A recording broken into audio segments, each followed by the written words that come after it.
C'est déjà parti. T'aurais pu partir le micro quand je suis arrivée, quand je suis débarquée de mon autobus, je pense. Ben, on est tous des amis de longue date. On se connaît depuis un c'est bail ça. quand même. notre amie Louni, je suis vraiment contente. Caroline Huard. Pour les intimes. Ouais.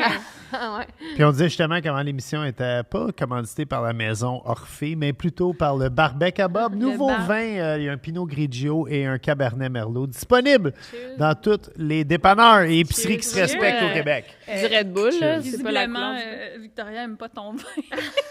Elle l'aime beaucoup, justement. Je Mais c'est elle qui conduit, fait qu'elle boit du Red Bull à partir de maintenant. Oh, ça fait longtemps que j'ai pas vu du vin le jour, mais c'est délicieux. Merci beaucoup. Bienvenue dans notre monde. 5 à 7 commence à 4 Ben oui, j'adore ça. Si c'était pas qu'il y avait des micros, je pourrais pas savoir que c'est formel, ce qu'on est en train de faire. Ah non, c'est pas formel. Ah, puis on est dans un studio à Thomas Levac, fait qu'on sent il y a quelque chose, on sent maison. Ouais, non, automatiquement, on est relax. Moi, je suis vraiment contente que tu sois oui, moi aussi. Fait que c'est notre première invitée végane. Oui, Hey, je pense. J'espère que je serai pas la dernière.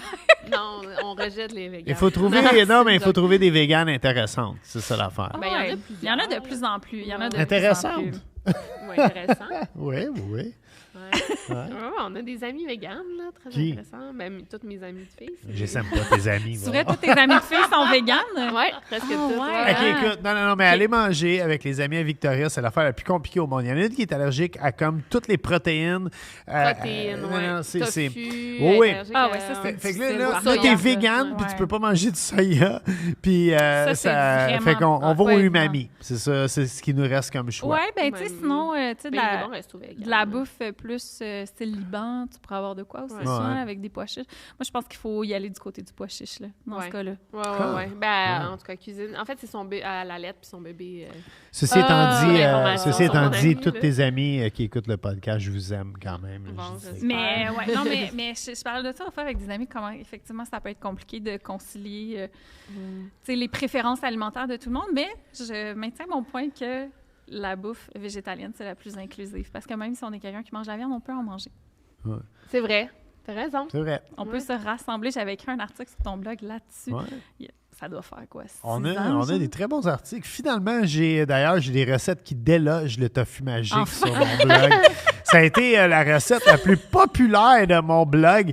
Puis à un moment donné, je me sentais mal, mais je suis comme Chris, elle a son propre blog. Puis si t'écris tofu magique, ça sort encore Bob le chef en premier. Là. Ouais, c'est ça. Faudrait peut-être qu'on mette un lien où je t'ai fait un chèque pour ça. Ouais, ben c'est ça. Ben écoute, regarde, tu m'enverras comme une caisse de barbecue. Mais t'as pas toujours été végétalienne.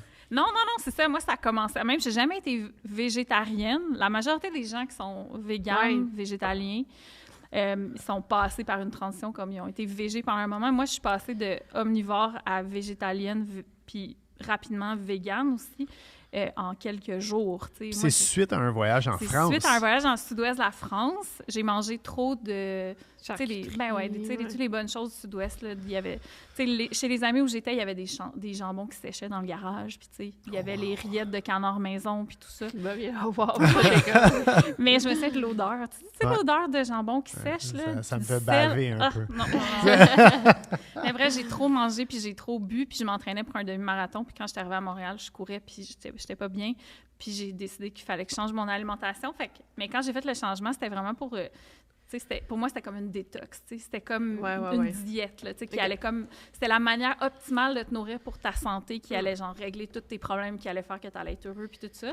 Parce que je croyais beaucoup à ça. J'étais full dans le bien-être, le wellness à ce moment-là. Mais rapidement, j'ai lu... Le premier livre que j'ai lu, c'était le livre The Kind Diet de Alicia Silverstone, la fille de Clueless. Ouais. Ben oui. Puis dans son livre, il y avait des recettes, mais il y avait aussi beaucoup de contenu genre sur la cruauté animale. Puis là, j'étais comme... Je suis une hypersensible, fait que ça m'a beaucoup choquée. Puis là, je me suis mis à m'informer davantage. Tu sais, à regarder des vidéos sur YouTube. Puis là, j'étais comme, non, je peux pas juste manger comme ça. Pour moi, il faut comme que j'arrête d'utiliser les animaux comme une commodité. Puis là, j'ai fait la transition. Mais je le recommande pas, tu sais. Mais moi, je venais d'avoir 30 ans, puis je me cherchais vraiment un projet dans ma vie. Tu sais, il se passait rien comme d'excitant, mettons. Tu sais, j'avais ma job à temps plein, j'avais mes amis, tu sais, je sais pas, genre... Ergothérapeute de profession. Oui, c'est ça. J'ai été ergo pendant 16 ans, puis tu sais, j'aimais ma job, c'était le fun, ma job était excitante quand même, mais tu sais, comme quand t'as pas un projet, tu sais. Ouais. Puis là, j'étais comme, ça serait un beau projet, ça, changer complètement mon alimentation, devenir végane, tu sais, m'engager, puis tout ça, comme dans la cause. Mais quand je dis je le recommande pas, parce que moi, c'était mon projet. Quelqu'un qui a en masse de temps puis d'espace mental pour le faire, go, là, c'est un super beau projet, mais quelqu'un qui a, mettons, des enfants à s'occuper, un job à temps plein, un parent malade en CHSLD, peut-être que c'est pas idéal d'y aller d'un coup, là, je le recommande pas, là, tu sais. Je recommande plus d'y aller progressivement.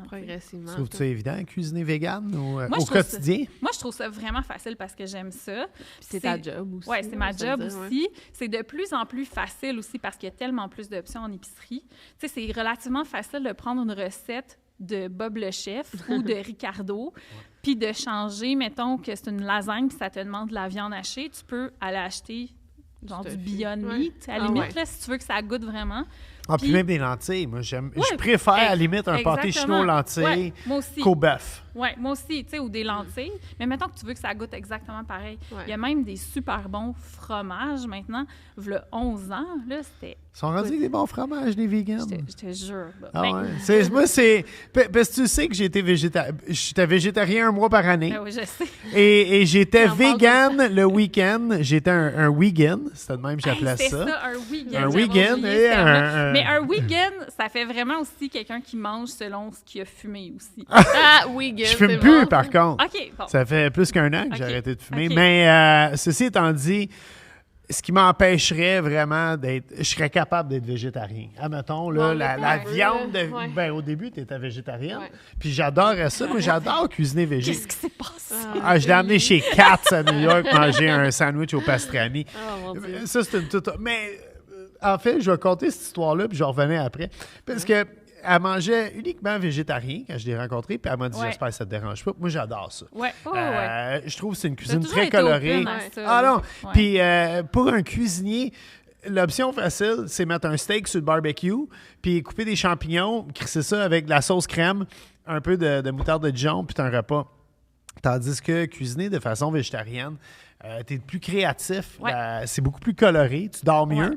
Il y a quelque chose... non, mais c'est vrai, t'as pas de brûlement à l'estomac, puis, on est allé à New York, puis à New York, je l'ai amené chez Katz, qui est comme le Schwartz de New York. Mais c'est parce qu'en voyage, je mangeais plus végé. C'était ça ma règle. C'était en voyage, je me laissais aller. Je mangeais tout ce qu'il y avait. Mais j'étais nettement inquiet, parce que le premier repas de viande qu'elle a mangé devant moi, c'est un... Non, c'est un sandwich au pastrami comme... Mais sérieux, t'étais pas genre... Comme, oh mon Dieu, je vais être capable de digérer ça. Ça n'a pas mangé. Moi, je pensais ça. Non. Moi, je pensais pas que tu étais pour digérer ça. Oui, mais finalement, ça s'est bien passé. Mais ceci étant dit, c'est le fromage qui, je pense, qui m'empêche de devenir t'es pas vegan. Le seul, honnêtement, c'est l'argument de tellement plein de gens. Puis il y a beaucoup de gens, justement, qui se disent, tu sais, qui veulent pas se mettre une étiquette comme de vegan parce qu'ils sont comme, d'un coup, ça me tente de manger du fromage. Mais... Tu sais, moi, souvent, ce que je dis aux gens, c'est pas parce que tu aimes ça, manger du fromage, que tu peux pas mettre des lentilles dans ton pâté chinois. T'sais. Parce que souvent, on a l'impression que c'est du tout ou rien. Si c'est juste ça qui t'empêche de végétaliser ton assiette pour toutes les bonnes raisons que ça amène, moi, je pense que ça vaut la peine de continuer, entre guillemets, de se permettre ça. Parce que c'est ce qui va faire que les changements vont être durables. Puis éventuellement, peut-être que, tu sais, ça évolue tellement, la science, justement, des fromages, là, des fromages non laitiers, mettons, que, pour vrai, il y a 11 ans, là, ce qui existait, c'était la marque Daya. C'était fait à partir de farine de tapioca, puis il y avait comme un arrière-goût de coconut puis de plastique, je dirais. C'était pas bon. Des fromages c'était pas bon. Ça goûtait, à la limite, moi, je me souviens, j'étais traumatisée. Tu sais, il y avait quand on était jeunes, des singles de Kraft, mais blancs. Oui. Chez D'Or blanc de Kraft. Des fois, là, ça existe encore. Ça existe encore. Mais moi, je me souviens à quel point ça goûtait pas pareil. Mais pour moi, le fromage vegan, il y a 11 ans, ça goûtait ça. C'était pas... Mais là, maintenant, il y en a des très bons. Il y en a du fromage plus artisanal, des pâtes de noix. Mais c'est parce qu'il faut comparer des pommes avec des pommes. C'est sûr que si tu compares un fromage râpé pour faire un fromage râpé pour faire gratiner ta lasagne, tu compares ça avec un fromage artisanal québécois, c'est pas la même affaire. On va chercher plus des textures de...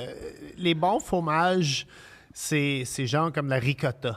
ou du fromage à la crème? Moi j'en ai fait avec des cachous chez nous, du fromage. Super bon. Du faux fromage, ou appelons ça comme fromage on veut. Non laitier. Mais je pense que tu n'as pas le droit d'appeler ça du fromage. Il y a une loi là-dessus. Ah oui, mais attends. C'est sûr que tu n'as pas le droit de l'étiqueter comme du fromage. Mais attends, ça, là, c'est un gros sujet. Il y a une compagnie montréalaise qui s'appelle Rawsome qui fait d'excellents produits à base de cajou, justement, qui a une espèce de fromage crémeux, style fromage à la crème. Et c'était écrit sur l'emballage « fromage à base de noix de cajou », quelque chose comme ça, mais c'était assez clair que c'était pas du fromage. Ils se sont fait poursuivre par la Ville de Montréal. Et ils ont gagné leur cause et ils ont décidé d'amener ça plus loin. Je me souviens pas à quelle instance, mais au niveau canadien, pour créer une jurisprudence pour permettre aux autres entreprises d'utiliser ça, parce que c'est clairement indiqué fromage non laitier à base de noix, mais l'argument, comme de la législation, c'est que les consommateurs ne feront pas la différence. Mais je suis comme, attends, là. Puis même si elles ne font pas. Mais tu sais, c'est vraiment des lobbies, en fait, qui se battent. En France, ils se sont battus pour que le terme boulette ou galette de viande, mettons galette de VG, puisse pas être utilisé. Ils voulaient que les gens utilisent le mot disque. C'est un disque végétal. C'est fou. Puis c'est drôle, le running gag, c'était qu'un disque, ça se lance plus facilement derrière de la tête d'un lobbyiste. C'est bon. Mais c'est ça, il y a des lois. Mais moi, ce que je dis souvent, c'est qu'il y a des lois, à la limite, là, puis tu sais, toi et moi, on est là dans la transformation alimentaire, on le sait un peu à quel point ça peut être compliqué. Ça, c'est une chose, mais après ça, dans le quotidien, on peut utiliser les mots qu'on veut, là. Puis, tu sais, mettons que je dis que dans, je sais pas, sur mon plat de pâtes, j'ai mis, je sais pas, une crème de cachou fermentée au miso. Tu vas être comme... Arc, c'est quoi t'aimes ça? Mais si je dis, ben c'est comme un fromage, je me dis, OK, cool, tu sais. Donc, tu sais, fait que, tu sais, des fois, je trouve que c'est juste plus simple d'utiliser ce mot-là. Après ça, dans les industries, c'est correct qu'il y ait des législations puis qu'il n'y ait pas de confusion. Ne serait-ce que, par exemple, si tu es allergique aux noix puis tu achètes accidentellement un fromage à la crème à base de cachou, ça pourrait être une mauvaise surprise, tu sais. Mais à l'inverse, c'est pas... dramatique. Tu sais, c'est ça. Tu sais, je pense qu'il y a beaucoup de lobbying derrière ce pushing-là pour les lois. Après ça, moi, je suis pour la clarté puis que les consommateurs puissent faire des choix éclairés, mais à la maison, on utilise bien le langage qu'on veut. Mais je sais que ça dérange, tu sais, quand on dit « c'est pas du fromage ».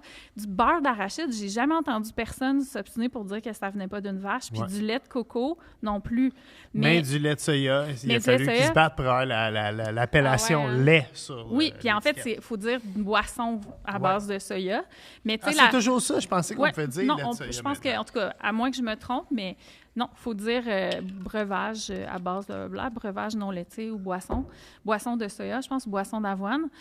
Mais, tu sais, moi, je pense que la raison pourquoi le beurre d'arachide, ça dérange pas personne, c'est parce que ça menace pas le beurre. Il y a personne qui va dire, au lieu de faire revenir mes légumes dans le beurre, j'ai pris du beurre d'arachide parce que c'est vegan. Non, ça serait sûrement délicieux dans certains types de cuisine, mais tu sais, tandis que si je disais c'est du beurre vegan... Attends, ben là, c'est pas du vrai beurre, blablabla. Puis c'est comme, attends, là, qu'est-ce qui te dérange vraiment là-dedans, là? Parce qu'il y a tellement de termes qu'on utilise comme de toutes sortes de façons qui dérangent pas personne, mais là, quand ça vient comme avec peut-être une idéologie végane, là, ça dérange beaucoup les gens, tu sais. Puis je sais que ça dérange le véganisme, tu sais. Tu dois en vivre, là, tu dois vivre les mauvais commentaires. En fait, oui, puis je l'ai vécu récemment, j'ai eu une publication qui a été comme sponsorisée comme pour rejoindre plus de monde, c'était un contenu publicitaire, fait que ça rejoint des gens à l'extérieur de ma communauté et j'ai eu des commentaires tellement violents, là, tu sais, des commentaires qui m'attaquaient moi, puis des commentaires comme... C'était tous des jeunes hommes. Puis c'était tout comme plein d'émojis de steak, puis des trucs comme ça. Puis, tu sais, des émojis genre de... Les carnivores sont carnivores pour vrai. Mais... Moi, je rencontre du monde qui me disent ouvertement qu'ils ne mangent pas de légumes. Jamais. Ben oui, des végéphobes. Ça m'impressionne, moi, ça. C'est un terme, je pense, ça. Mais oui, mais je sais que... Je sais que c'est important, moi, je trouve, d'avoir un bon équilibre. mais je sais que le véganisme, ça dérange les gens parce que ça confronte tout le monde aux dissonances cognitives qu'ils ont, tu sais. Parce que je pense qu'il y a des gens que, sûrement, que tu leur dirais, OK, mais est-ce que tu mangerais aussi ton chien, mettons? Qu'est-ce qui fait que tu flattes ton chien? Je t'ai déjà dit que moi, je le ferais être mal pris, je mange mon chien. Mais c'est ça, mais c'est être mal pris, tu sais. Mais c'est souvent ça. T'as-tu vu Nanette, comment, là, des petites cuisses là-dessus, tu fais confire ça, là, c'est... Mais, non, mais ça, c'est vraiment un construit culturel qui fait qu'il y a certains animaux qu'on est choqués, tu sais, mettons, au Pérou, les gens mangent du cochon d'Inde, tu sais. Puis, tu sais, même manger du chien, c'est une pratique culturelle dans certains pays d'Asie. Mais ici, ça nous choque vraiment, mais c'est parce que culturellement, on n'est pas conditionné à ça. Puis ce que les véganes remettent en question, c'est qu'est-ce qui fait qu'on discrimine les animaux selon les espèces, qu'est-ce qui fait qu'on les traite différemment. Le spécisme, exactement. Puis je me suis posé la réflexion l'autre fois parce que j'ai regardé dans la série The Last of Us. Je ne sais pas si vous l'avez écouté. Oui. Il y a juste une saison, hein, je me trompe pas. Oui, il y a juste une saison. L'autre, elle arrive en 2025. 2025? Ouais. Chris, j'aurais tellement dû attendre d'écouter ça. Ah non, mais c'est tellement bon. Mais je veux pas spoiler. Tu vois, j'ai rien. pas trouvé ça. Revenons au véganisme après. Là. Parlons de The Last of Us. J'ai tellement aimé ça. Mais j'étais déçu parce que... T'as-tu joué aux jeux vidéo? Non. Okay. Mais, moi, ce que j'adore, tout le fait qu'il traverse les États-Unis, puis qu'il y a un côté très humain. C'est principalement humain. Les deux miliciens homosexuels qui habitent ensemble, c'est de toute beauté leur couple, puis tout. Mais, on va se dire... Tu traverses les États-Unis, tu dors dehors au Wisconsin, pas de manteau, au mois de décembre, c'est pas des zombies que tu vas avoir peur, tu vas mourir d'hypothermie. À cause des éléments. Ben non, mais ils se faisaient des feux. Non, ils se font pas de feu parce qu'ils veulent pas se faire voir par des Raiders. Dans l'épisode 4, il explique qu'il veut pas faire de feu, mais plus tard, on les voit se faire des feux. Puis ils mangent 2 morceaux de jerky dans toute la saison. Ça, je me demandais d'où est-ce... Ben, je me suis posé plein de questions par rapport à la bouffe là-dedans. Je trouvais ça fascinant. Mais pour revenir c'est quand même au véganisme, OK? C'est que, je veux pas spoiler rien, mais il y a du cannibalisme là-dedans. T'sais. Oui, un moment donné, Il y a des gens qui mangent la viande humaine un peu par la force des choses. Là, ils sont mal pris, là, mettons.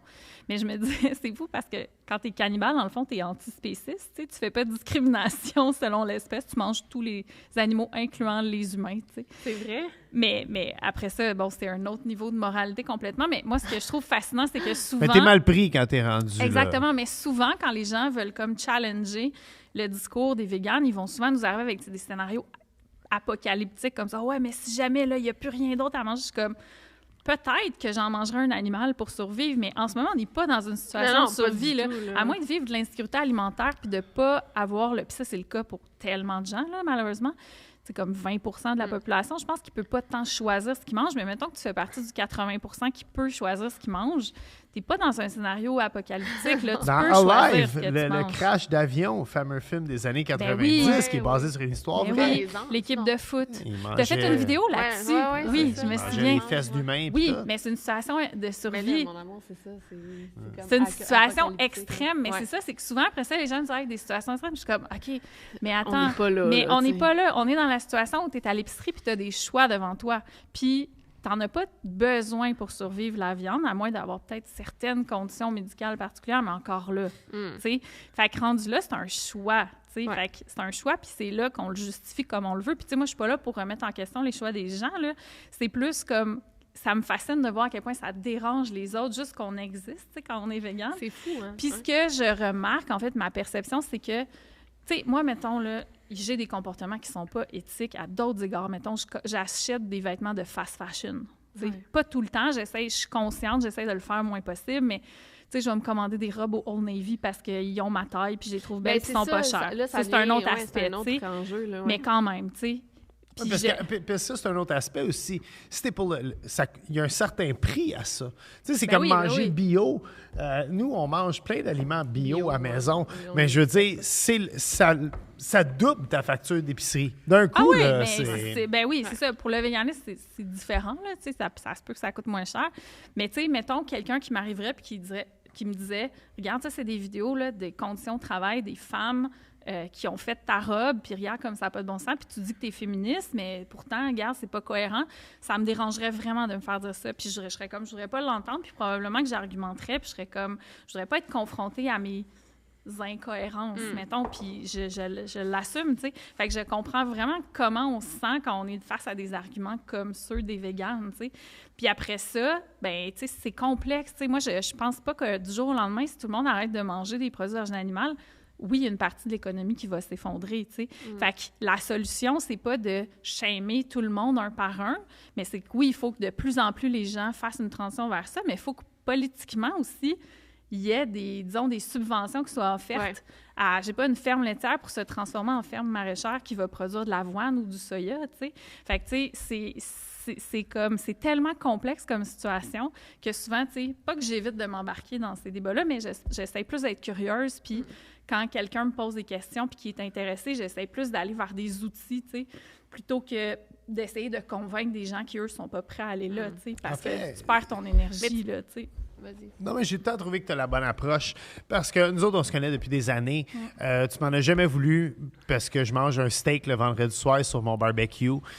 Puis on n'a jamais eu l'obstination. Non, mais puis je trouve il y a beaucoup de renvoi de la balle.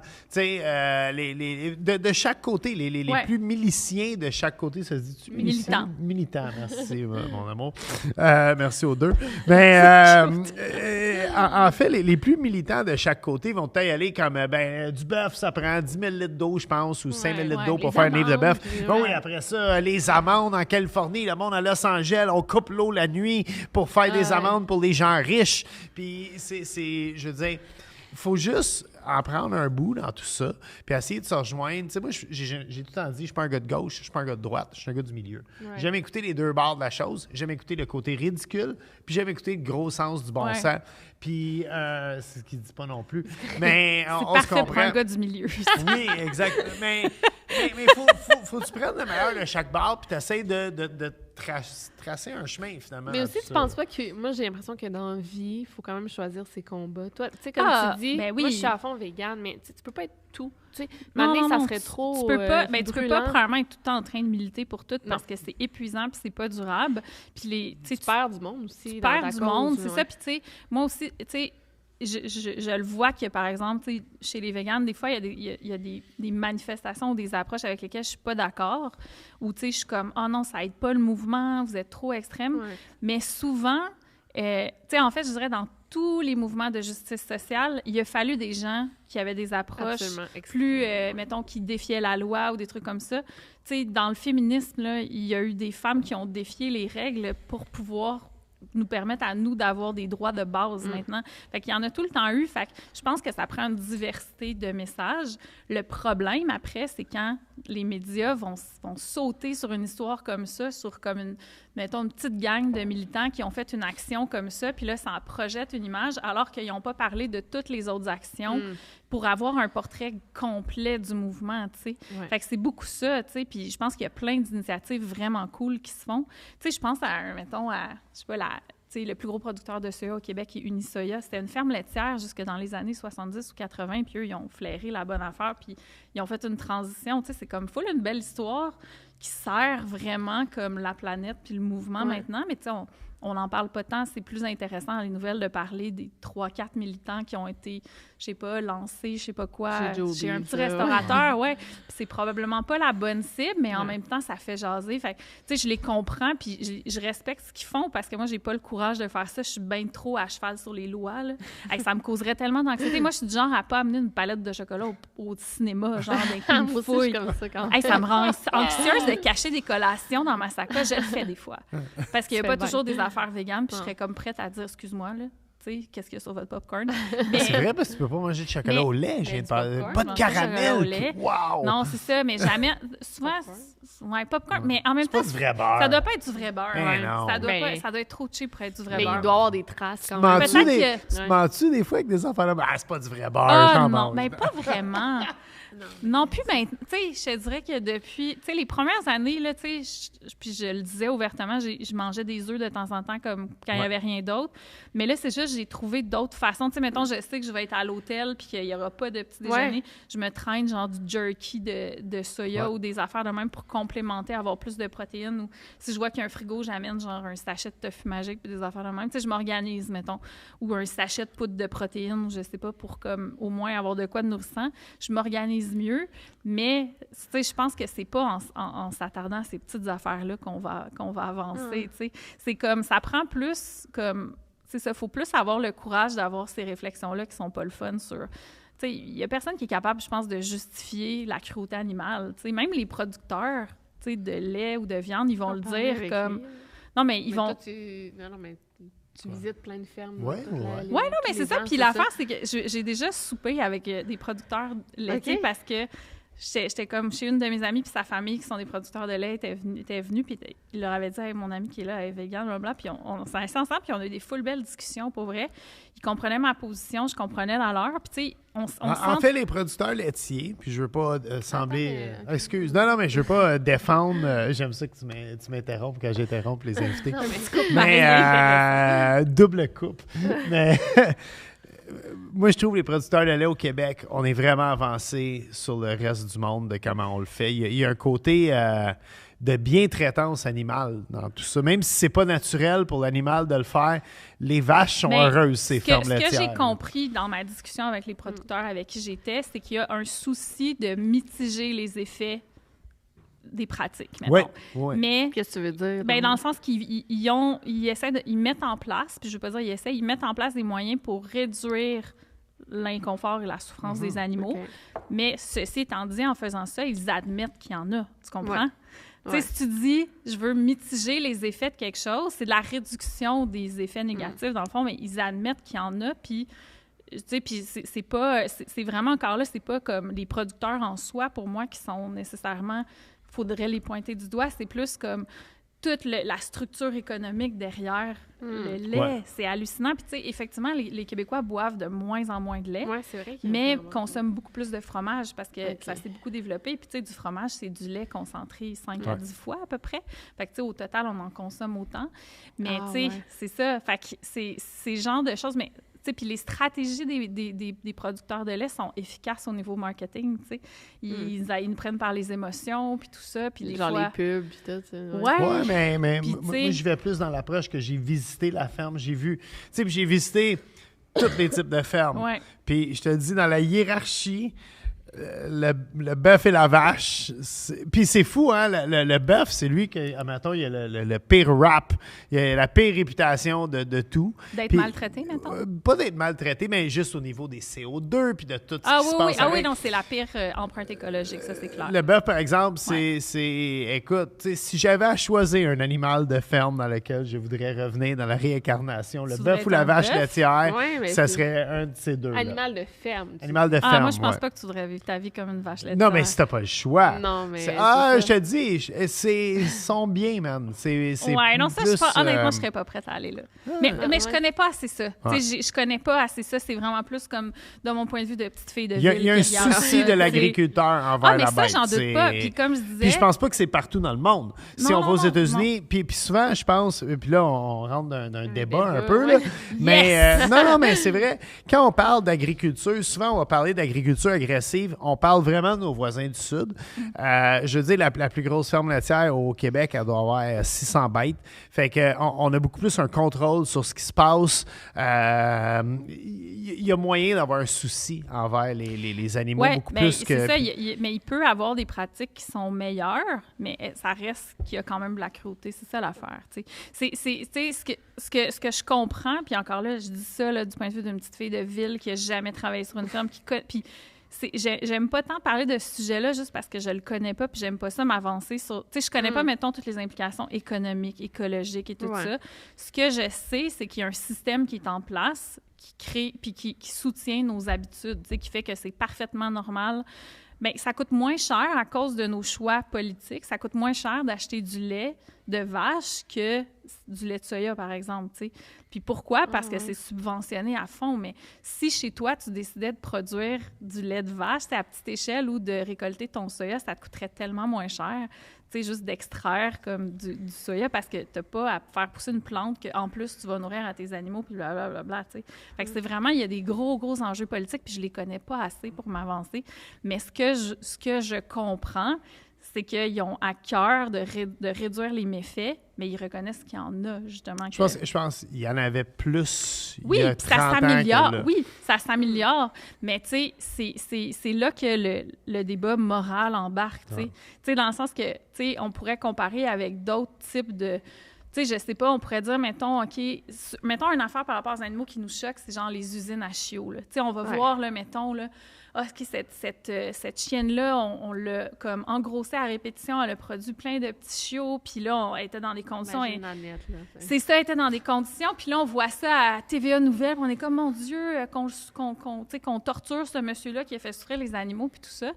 Puis après ça, si on arrive avec des pratiques, mettons, qui mitigent un peu les effets, mettons, des usines à chiots, on serait comme, OK, c'est un peu moins pire.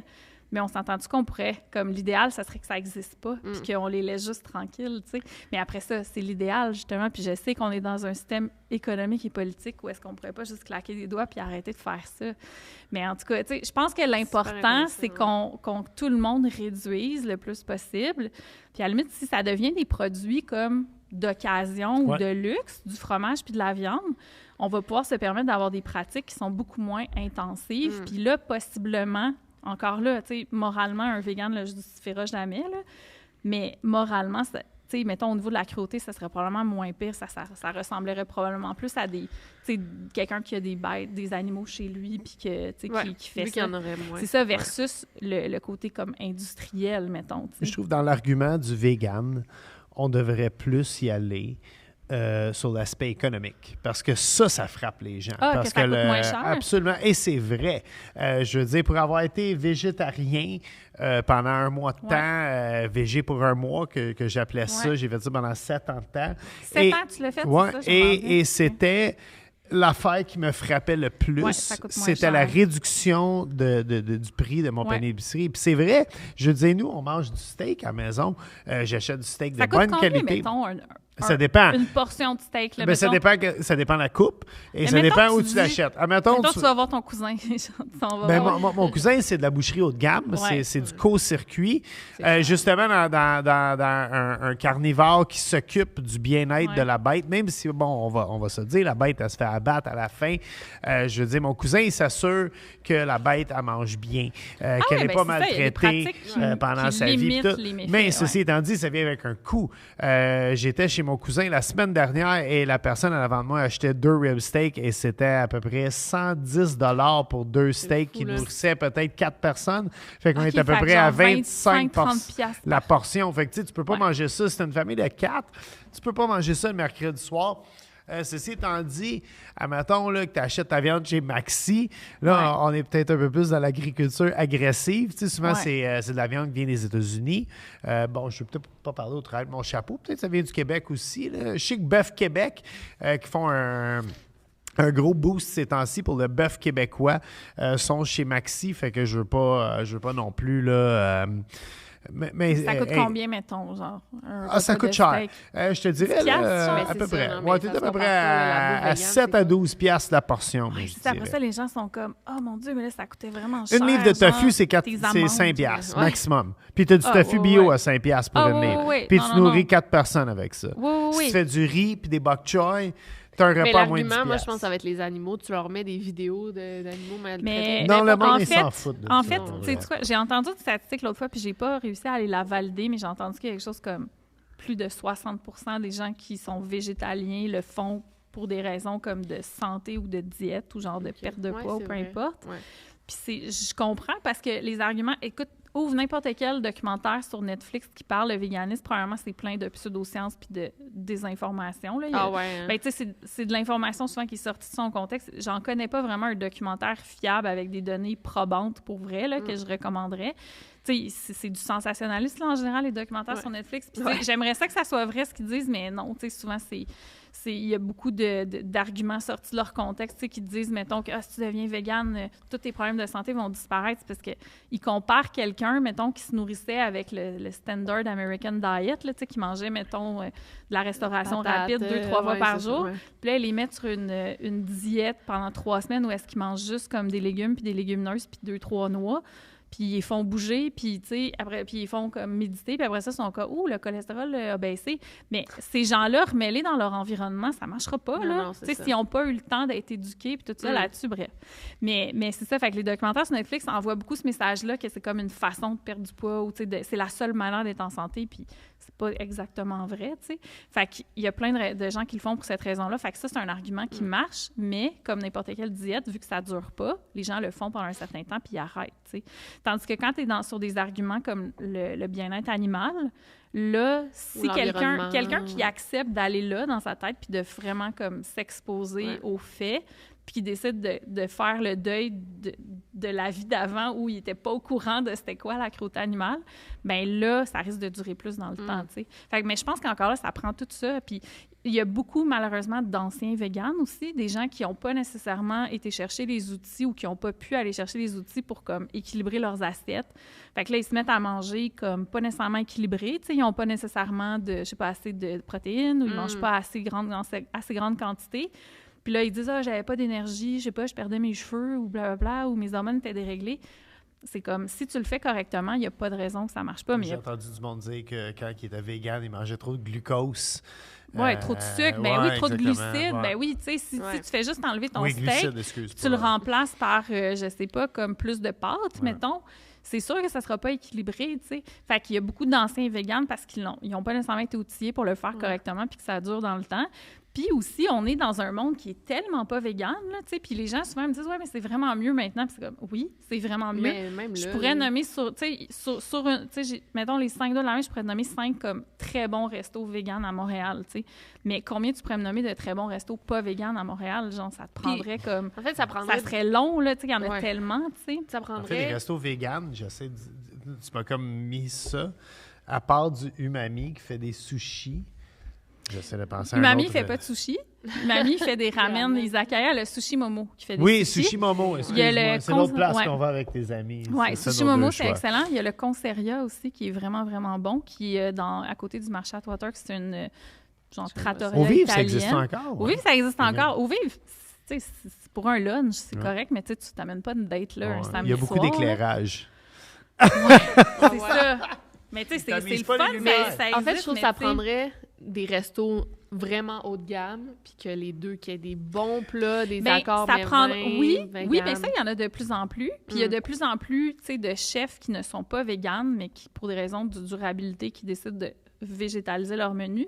Mais ce que ça prendrait aussi, c'est comme dans le gros des restaurants, que tu aies par défaut que tu aies des options véganes, oui, mais dans les écoles, puis dans les institutions, puis dans les hôpitaux, tu sais, c'est ça que ça York, prend. Il y en a beaucoup. On avait d'ailleurs été au Dirt Candy, qui est devenu étoilé Michelin cette année. J'ai entendu parler de ça. C'est Patrice Demers qui m'a parlé de ça. On est allés les deux ensemble, et dans la catégorie étoile de Michelin que tu peux te payer, c'était quand même abordable. Ouais, c'était cher. Ben non, mais nous autres, on avait été pour la totale, là, le set service la avec... mini pizza avec des carottes au lieu du c'était délicieux comme malade. Mais oui, c'est drôle, je connaissais pas ce resto-là. J'étais allée à New York l'été passé, puis je suis allée manger une couple de bonnes places aussi, mais celle-là, je le connaissais pas. Mais oui, New York, c'est vraiment un bon exemple. Il y a de plus en plus, mais c'est que ça prend aussi... Tu sais, justement, dans les écoles, tu sais, c'est pas normal, honnêtement. Moi, je sais pas comment on peut le justifier qu'en 2023, ça soit pas comme, à la limite, tout est végétalien puis tu as des options de viande puis de fromage, si tu veux, genre, ou de poisson. Tu sais, dans les institutions publiques, je sais pas comment on peut le justifier que ça soit pas ça. On en parle. Je fais une émission qui s'appelle Pas de panique en cuisine pour les non-voyants. Mais oui, c'est vrai, tu as été collaboratrice. T'as-tu un de tes premiers gigs télévisés? La première fois que je faisais de la télé, je pense que oui. Je pense que oui. Ouais, c'était comme en 2016, 2017, en tout cas, dans ce temps-là. Bon, on fait juste mettre... c'est une émission pour non-voyants qui est à Ami Télé. C'est le moment autoplug du podcast. Ouais, très cool, et parce que bien se nourrir pour les non-voyants, c'est un des plus gros défis. Et il y a un gros bassin de la population non-voyante qui vivent sous le seuil de la pauvreté, parce qu'ils vivent uniquement sur les subventions gouvernementales. Et donc, manger santé, ça devient vraiment compliqué pour eux. Et nous, notre mission, la co-animatrice est non-voyante. Notre mission, c'est de proposer des recettes simples, efficaces, de façon sécuritaire et économique. Véronique, c'est ça? Véronique Vézina, exactement, la co-animatrice. Ouais. Et cette semaine, je suis en tournage pour la 6e saison de cette émission-là. 6 saisons, oui. Et on a fait un spécial végétarien où on a fait un curry de lentilles. Et dans l'émission, on donne tout le temps le prix, puis par portion. Et on a fait un curry de lentilles avec riz et brocoli. Et ça revenait à 1,12 la portion. En bas de 1,50, c'est ça. Et on était comme... Mais tu sais, les systèmes scolaires, justement, les commissions scolaires qui cherchent à couper, pourquoi vous ne faites pas du curry de lentilles au lieu des hot dogs? C'est tellement moins cher, c'est plus nourrissant, c'est meilleur pour la santé. Mais ça s'en vient, je pense, parce que, tu vois, une des raisons de la création du programme d'alimentation végétale à l'ITHQ, c'est qu'il y a des demandes... Tu sais, l'ITHQ forme des gens qui vont travailler en restauration, mais aussi en institution, genre qui vont faire travailler dans les écoles, etc. Puis c'est une des demandes qu'il y avait. Disons, on veut pas diminuer la qualité de ce qu'on offre. On veut des bons aliments, mais on veut que ça coûte moins cher. C'est comme végé. Tu sais, justement, faire un mijoté de lentilles. Tu sais, les légumineuses, là, si tu sais les cuisiner, là, c'est tellement... C'est magique. C'est souvent, quand les gens pensent aux véganistes, ils vont penser aux fausses viandes, puis aux Beyond Meat, puis tout ça. Puis c'est comme si je disais... Quand je pense à l'alimentation de quelqu'un qui mange de la viande, je pense tout de suite à McDo. C'est comme, mais non, mais tu sais, idéalement, tu manges pas ça trop souvent, là, tu sais, tu manges ça de temps en temps. Malheureusement, j'en mange encore un peu trop. Mais tu sais, dans le sens que c'est pas la base de ton alimentation, puis ton frigo déborde pas de je sais pas, de McDo, puis tout ça. Mais l'alimentation des véganes, c'est greens and beans. Tu sais, c'est légumes et légumineuses. À partir de là, tu vas rajouter comme... Fait que tu peux manger des légumes. C'est sûr que il y en a ça peut coûter cher si tu veux un légume spécifique, là, tu sais, mettons le chou-fleur, là, tu sais, dépendamment des semaines, là, tu sais, c'est comme ça coûte vraiment cher. Mais il y a tout le temps quelque chose. Il y a toujours quelque chose, c'est ça. Moi, j'aime beaucoup les légumes congelés aussi, tu sais, je trouve que ça... Ou sinon, tu sais, tu peux choisir, tu sais, souvent, tu peux adapter, tu peux changer un légume pour un autre dans une recette. Ça va pas changer grand-chose. Fait que tu peux aller avec ce qui est pas cher. Puis les légumineuses, ben c'est lentilles, haricots, tu sais, pois chiches, produits du soya aussi. Mais c'est sûr que si tu compares, mettons, le prix de Beyond Meat avec une coupe de viande pas chère en spécial hachée à ton épicerie économique, c'est sûr que ça va être vraiment moins cher, ça, ou des hot dogs. Puis tu sais, il y a un... Oui, j'y arrive. Vas-tu cuisiner en même temps que ça va, oui. Okay. Mais tu parles de chou-fleur, puis, tu sais, je veux dire, le chou-fleur, là, le monde, il panique quand le chou-fleur, il est 7 piastres, OK? 7 piastres pour un chou-fleur. Un chou-fleur, là, t'en fais un esti des affaires avec. Oh ouais, c'est tellement polyvalent. C'est là qu'il faut démocratiser encore plus la cuisine. Je sais, c'est un mot que t'as eu. Mais, démocratiser, c'était pas ça? OK. Mais c'est parce que le nom de balado. Non, mais c'est parce que si t'achètes un chou-fleur, t'as les fleurons de chou-fleur. Ouais. T'en as à peu près 6 portions si c'est un accompagnement. Ouais. T'as peut-être 3 portions si c'est un plat principal. Mettons, tu fais des ailes de chou-fleur, comme des ailes buffalo de chou-fleur. Ouais. Mais t'as la feuille aussi. Tu peux décortiquer la feuille. Mais oui, tu décortiques la feuille, t'as fait griller au four avec de l'huile d'olive, du sel, du poivre, une petite trempette au fromage. Bon, dans ton cas, ce serait une trempette au cachou, whatever. On s'obstinera pas là-dessus. Mais pour 8 piastres de chou-fleur, qui peut paraître cher, c'est encore moins cher qu'un steak. Regarde, écoute, tu m'enlèves les mots de la bouche. Puis même, tu vois, moi, un des produits vraiment chers que j'achète à l'occasion, que je me gâte, là, c'est que je vais avoir des petits producteurs de champignons, là, genre de la crinière de lion, mettons. Là. Oui. Tu sais, tu peux te faire l'équivalent d'un steak un peu avec ça. Tu peux le faire cuire dans une poêle en fonte avec une autre poêle en fonte par-dessus, puis ça caramélise, puis la texture est hallucinante. C'est des petits producteurs, c'est des petites fermes urbaines. Fait que, tu sais, oui, ça coûte cher, mettons. Ça coûterait à peu près comme de la viande, mettons. Mais tu sais, je me fais pas des lunchs avec ça, là. C'est comme, de temps en temps, t'as envie de quelque chose. C'est ça. Comme nous, on se paye un steak, un bon steak de temps en temps. C'est ça, exactement. Ou tu sais, souvent, les gens sont comme, ouais, mais les noix, ça coûte cher. C'est comme, attends, mais les noix, je mange pas ça de même, là. C'est comme... Les noix, ça coûte cher. Je comprends que ça coûte cher. Des noix de pain, ça prend 45 ans avant que... C'est ça, 45 ans? Ça prend 40... peut-être 25 ou 45, je suis pas certain. Là, que le pain lancez-moi pas des roches. Ben oui, avant que la noix soit comestible dans l'arbre. Ah oui, puis il y en a, tu sais, comme, tu sais, qui doivent être prélevés. Il y en a comme un... Mais tu sais, des noix, souvent, il y en a comme un par fruit, mettons. Tandis que des graines, tu sais, mettons, les graines de tournesol, c'est comme t'en as une tralée, là, dans une fleur, là. Mais, attends, ça c'est pas vegan, par contre, je pense. Arrête donc! C'est la tartinade de tofu? Tu me niaises? Ouais, il y a de la mayo là-dedans. Ah! On n'est pas obligé d'en mettre. C'est donc bien niaiseux. Hey, non, hey, ça, là, c'est une occasion manquée pour cette entreprise-là. C'est épouvantable. Ouais. J'en veux. Ça sert à quoi de faire ça, d'abord? Je sais. Egg yolk powder. Non, je sais. Je peux pas en mettre dans mon sandwich. Non. T'as bien fait de dire. Mais soy egg. tu mettras un peu plus de mayo, genre. Ouais. Mais ça, ce produit-là, tu sais, quand c'est une occasion manquée, là, mais... Ça n'a pas de sens. Mais ouais, mais comme... Je suis très déçu. Mais tu sais, comme j'avais entendu, mettons, que comme Saint-Hubert, quand ils ont sorti leur pâté végé, là, comme c'est un genre de pâté au poulet, mais pas de poulet, puis ils avaient fait une étude de marché, apparemment, puis ils l'ont fait végétarien, non pas végétalien, parce que ça faisait peur. Ouais. Sinon, mais venant de Saint-Hubert, je l'accepte. Venant de Fontaine Santé, je suis un peu plus déçu. Mais Fontaine Santé, ils ont sorti des saucisses aussi, genre l'été passé, puis c'est genre, j'étais comme, cool! Puis c'était genre au cheddar, là, j'étais comme, attends, ou au feta. Puis là, j'étais comme, attends, mais en même temps, je comprends la saucisse végé, c'est la plus grosse déception. Je me souviens, la première année que j'étais végétarien pour un mois, j'écoutais le hockey. J'étais tout seul chez nous. Je m'étais fait 3 hot dogs avec des saucisses végé. Et la première croquée, c'était une des 5 plus grosses déceptions de ma vie. Pour vrai, là, j'étais tellement déçu du goût de la saucisse végé. Mais je pense que ça a évolué depuis ce temps-là. C'est un peu comme le fromage. Mais attends, est-ce que vous avez goûté au Pogo vegan? Non. Il y a une petite compagnie... mais il y a une petite compagnie montréalaise, c'est des jeunes, je pense qu'ils ont genre 22 ans, ils ont parti, ça s'appelle Green Brothers, parce que c'est des aliens dessus. Puis ils font des pogos vegan à partir de saucisses à hot dog, genre, je pense que c'est genre des Light Life ou quelque chose comme ça. C'est tellement bon, là. Puis au festival vegan, quand j'étais porte-parole, j'avais été interviewée par MC Gilles. Puis il m'avait dit, y a-t-il quelque chose qu'il faut que j'aille goûter? Puis je l'ai envoyé goûter les pogos, puis il avait trouvé ça super bon. Fait que là, bref, je recommande à tout le monde d'essayer des pogos vegan. Mais moi, je pense que la saucisse, ça a évolué depuis ce temps-là. On t'a demandé de choisir un ingrédient. Ah ouais. Ton ingrédient fétiche pour te cuisiner une recette à partir de... Et tu as choisi le tofu. Ben ouais. Et j'ai pas choisi n'importe quel tofu. Non. T'as pris le meilleur.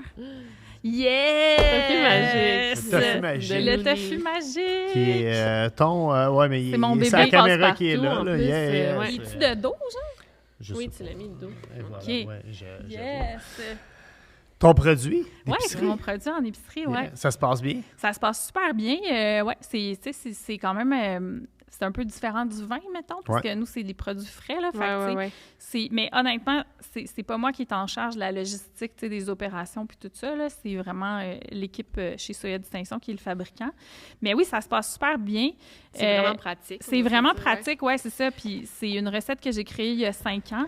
Puis qui était tellement populaire qu'on a décidé de la commercialiser. Puis c'est exactement la même affaire, c'est les mêmes ingrédients que si tu le faisais à la maison.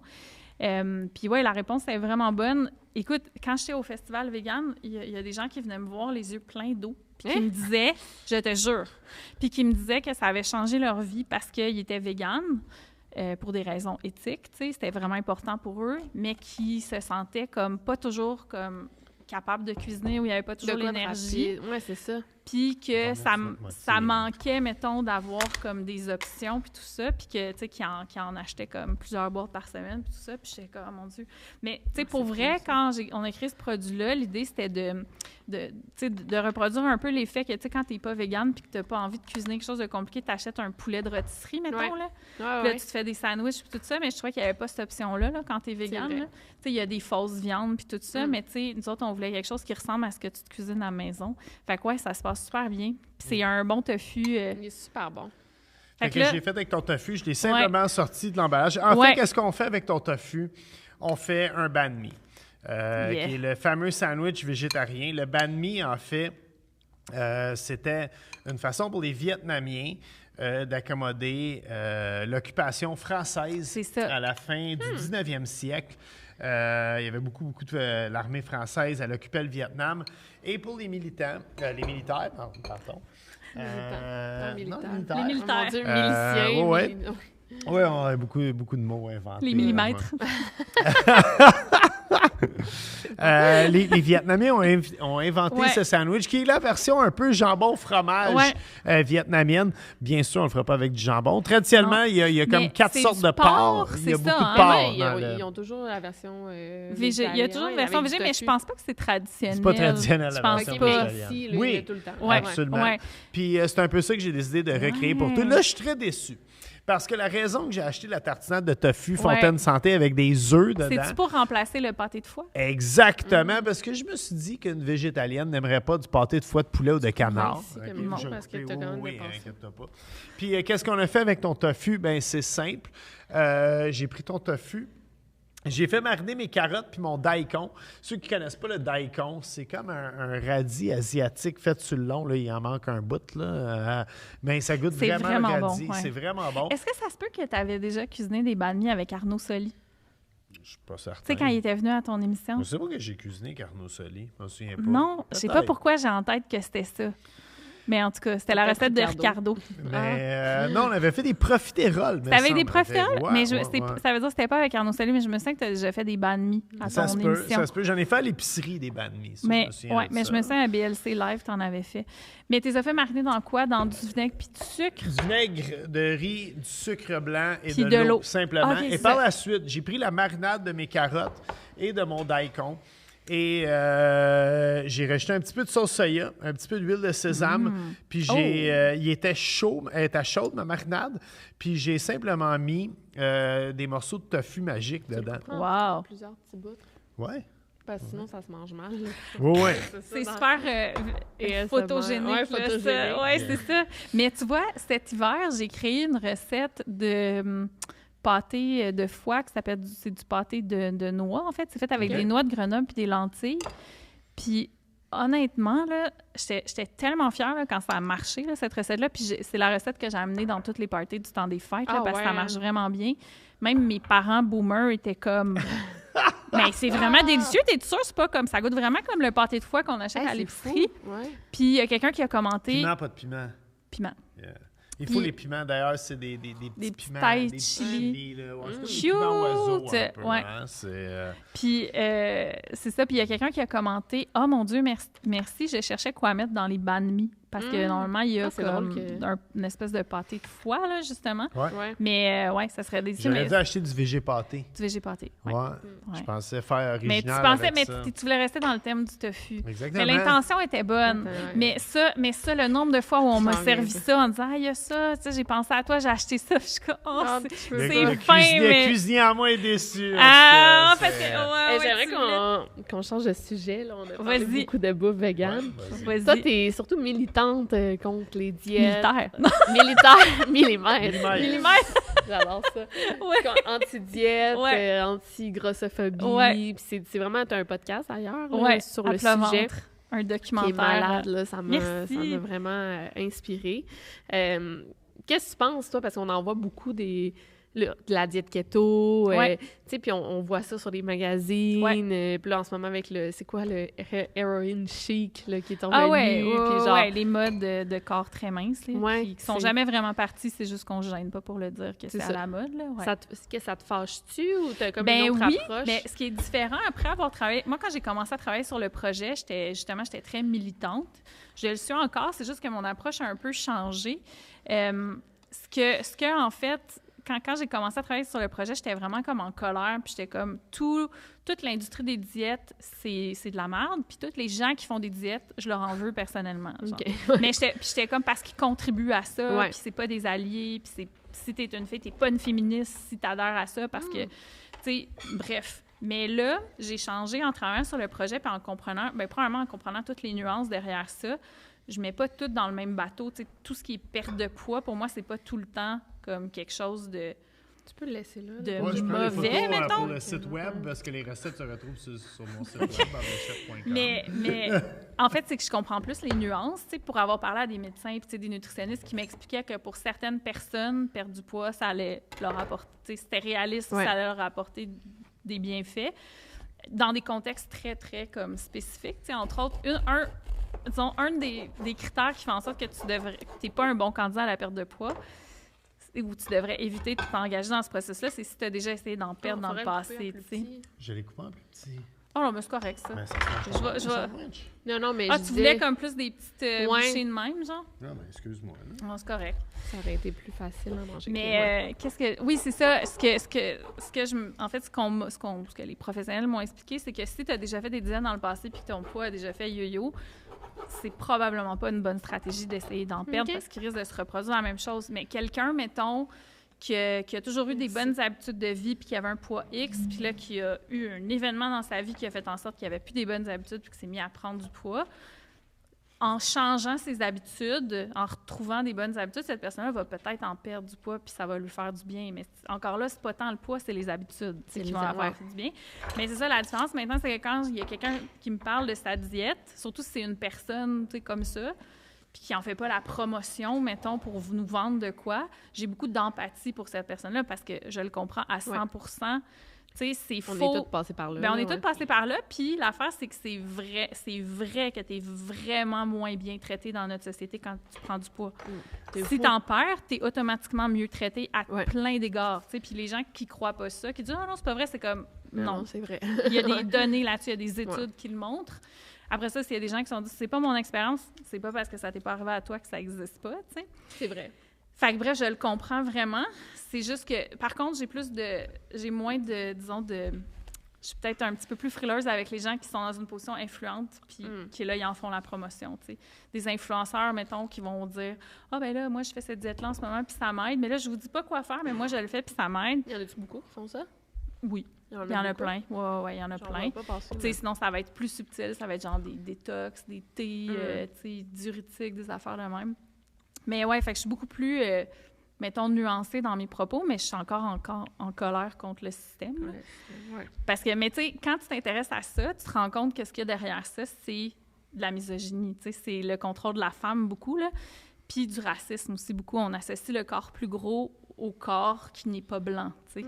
Ça vient beaucoup de là. Puis tu sais, entre autres, à la Révolution industrielle, si tu étais un homme riche, affluent, que tu avais à ton bras une femme mince, ça améliorait ton statut social parce que ça voulait dire que tu étais assez riche pour te payer une femme qui n'avait pas besoin de travailler. Elle pouvait être assez fragile pour être juste belle à tes côtés. Tu sais, fait que, tu sais, après ça, quand tu comprends ces affaires-là, puis tu es moindrement féministe, tu vas être vraiment Christ, là, tu vas être comme, ben là, voyons donc. Mais ça veut pas dire que tu vas être capable de déconstruire tout ça, là, tu sais. Fait que là, on goûte à ça. Ouais, mais je trouvais ça vraiment intéressant, ton propos. Mais oui, c'est ça, puis... mais un coup que tu comprends ça, ça veut pas dire que c'est facile après de déconstruire tout ça puis de dire « Oh non, j'accepte mon corps. » Non, tu sais, c'est pas facile. Non, parce même que... la société te le Non, tout le ou temps juste, tu sais, même s'il y a personne qui te fait de commentaires, tu le sais très bien que si tu veux te magasiner une robe, tes options vont être plus limitées, tu sais. Puis tu le sais très bien que si tu es sur le marché du dating, tes options vont être beaucoup plus limitées aussi, tu sais. Tu le sais très bien que... Puis là, si on parle, mettons quelqu'un qui vit dans un corps vraiment plus gros, là, tu sais, que les gens regardent dans la rue puis portent un jugement tout de suite, là, tu vas avoir moins d'opportunités d'emploi. Ça se peut qu'on ne veuille pas te louer un appart aussi parce qu'on va dire hey, « voyons donc, cette personne-là, genre, je veux pas ça chez nous, blablabla. » Ça existe pour vrai, puis il n'y a pas vraiment de loi tant que ça qui empêche la discrimination comme ça. Fait que, bref, c'est un gros enjeu comme de justice sociale. Mais je suis toujours aussi passionnée par ce sujet-là. C'est juste que, c'est ça, j'attaque moins les personnes, mettons, qui en font. Tu sais, quand quelqu'un me dit, si j'ai un ami qui me dit qu'il fait une diète, avant, là, j'étais comme, OK, ben là, puis là, je sortais tous les arguments pour dire en quoi c'était mal, genre, tu sais. Mais je t'ai jamais vu de même, moi, depuis que je te connais. Oui, mais c'était plus avant, c'est ça. Mais depuis que j'ai travaillé sur le projet, puis j'ai travaillé sur moi aussi, puis j'essaie de comprendre ça, maintenant, c'est plus comme j'ai plein d'empathie. Je suis comme, ben, tu sais, écoute, tu sais, tant mieux, tu sais, si ça, ben, tu sais, ça te fait-tu du bien, tu te sens-tu bien, OK, mais, puis, tu sais, des fois, ce que je vais dire, écoute, quand tu reprendras le poids, je vais être là pour toi, je te jugerai pas, tu sais. C'est bon. pas si tu le perds, tu sais, si tu le reprends, c'est quand tu vas le reprendre, parce que statistiquement, c'est ça qui risque d'arriver, tu sais. Bon, je vais prendre une bouchée de tes banh mi. T'es-tu satisfait de tes banh mi? Oui? OK. C'est full bon. La seule affaire que je suis déçu, c'est la qualité du pain. Je ne dirai pas dans quelle boulangerie je l'ai acheté. Le pain, il manque de croquant. Mais honnêtement, souvent, dans les restos de banh mi, c'est du pain comme ça, j'ai l'impression, non? Oui. Ah, ben c'est vrai, des fois, il est super crunchy. Là, on peut en parler. Mais c'est bon. La sandwicherie Hung Fat. Si vous venez à Montréal, au Saint-Denis, au coin de Jean Talon, c'est les meilleurs banh mi à Montréal. Et qu'est-ce qui font que c'est les meilleurs? Raoul, il est d'accord. Ce qui fait que c'est les meilleurs banh mi, c'est la qualité du pain. On veut qu'une baguette ait une croûte croquante. On veut que ça fasse des miettes. Une vraie baguette, tu manges pas ça dans ton lit le soir en écoutant la TV. Parce que tu as mal dormir. Non, mais c'est vrai. Une vraie baguette, tu mets pas ça. Puis là, on a une baguette molle, désagréable, qui vient pas d'épicerie en plus. Ça vient d'une vraie boulangerie. Je dirais pas laquelle, mais c'est très décevant. Mais le banh mi est très bon. Le banh mi, là, avec les légumes marinés, la mayo puis les piments. Ouais. C'est piquant, en plus. C'est vraiment bon. C'est la vraie sauce. On est là. Oui. J'adore. C'est vraiment délicieux. C'est tout aussi bon parce que je voulais être impressionné par mon banh mi. Et hier, on est allé chez Hung Fat chercher des banh mi. Victoria en a mangé un au tofu, moi au poulet grillé avec pâté de foie de poulet. Oui, c'est ça. Et, au tofu, ils mettent pas de... Ils en mettent juste pas. Et c'est tout aussi bon. Ouais. C'est tout aussi bon avec le pâté de tofu aux œufs et le tofu magique qui est très, très bon aussi. Banh mi, tofu magique. Avec la coriandre, c'est tellement bon aussi. Là. Mais, tu sais, je sais que tu parles souvent, toi, de comment t'aimes ça, des options comme à se ramasser là, en ville qui coûtent pas cher. Là. Des options véganes, des banh mi, là. Tu sais, un gros sandwich, souvent, c'est quoi, 5 $, à peu près? C'est rendu 6 piastres et demi. 6? J'ai fait le saut hier. Ouais. Mais quand même, dans le marché, ça reste quand même une option. C'est vraiment bon. C'est comment dater en tant que végane, militante, anti-grossophobe? Ben, tout le monde devrait être anti-grossophobe, là, c'est pas là. Mais moi, je pense... Ben, pas que... L'affaire, c'est que par rapport à la grossophobie, tu sais, la grossophobie, c'est le fait d'avoir des biais négatifs à l'égard des corps plus gros, là. Ou, tu sais, c'est d'avoir des biais négatifs, tu sais, d'assumer que si, par exemple, on prend un peu de poids, c'est quelque chose de nécessairement mal. Ou s'il y a un bourrelet apparent, c'est quelque chose qui est laid puis qui est signe qu'on s'est laissé aller ou qu'on est une moins bonne personne ou qu'on n'a pas fait ce qu'il fallait. Alors que, tu sais, il y a encore une étude qui est sortie cette semaine à l'Université Laval qui montrait que 50 à 75 % de notre poids, c'est déterminé par des facteurs génétiques sur lesquels on n'a aucun contrôle. On le sait depuis longtemps, mais là, ils ont comme un chiffre. Là. Puis, tu sais, fait que c'est toutes ces idées-là. Puis l'affaire, c'est qu'on est tous, grosso modo, on a tous des biais négatifs à l'égard du poids parce que c'est tellement ancré dans la société qu'on s'en rend pas compte. Fait qu'à moins de déconstruire activement ça, on l'est tous. Puis même moi, je le suis encore à certains égards. Tu sais, c'est juste que quand tu fais du travail à ce niveau-là, t'arrêtes ta pensée avant qu'elle aille trop loin, puis tu reviens à ta minute, là, c'est une pensée automatique, mais c'est pas ça en réalité, tu sais. Mais quand tu dates, en fait, je te dirais que moi, ce qui est particulier, c'est que les gens comme me connaissent, mettons. Oui, c'est vrai. Ça, c'est rendu bizarre un peu, de rencontrer des gens, parce que la majorité des gens que je rencontre, c'est des gens comme qui me disent « Ah ouais, mais tu sais, je sais t'es qui, je te connais. » comme, oh mon Dieu. Ils sont comme un peu fans, c'est la même chose que Trana, on en parlait avec elle. Ouais? Ouais, un petit peu, ouais. Tu sais, c'est ça, fait que c'est bizarre. C'est pas négatif ou positif, c'est juste bizarre, tu sais. Je sais pas comment me positionner par rapport à ça. Mais une chose qui est certaine, c'est que je veux pas compromettre ça, tu sais. Ouais. Tu sais, je pense avec l'âge aussi, là, tu sais, avec la maturité, puis avec le fait, pardon, d'assumer vraiment ton identité, tu fais pas de compromis là-dessus, tu sais. Moi, si quelqu'un me dit « Ah ouais, mais tu serais de mon goût, mais il faudrait que tu perdes du poids », je suis comme... Ah, mais non. Dude. Wow. Fuck that, là. Mais non, c'est ça. Puis en même temps, je le comprends. Il a le droit d'avoir ses préférences, tu sais. Mais c'est juste que, visiblement, non, là, parce que c'est pas vrai que je vais m'ouvrir à quelqu'un qui va m'aimer d'une manière conditionnelle au poids sur la balance, tu sais. Fait qu'après ça, ça réduit ton pool de possibilités, mais en même temps, c'était pas une possibilité que tu voulais, là.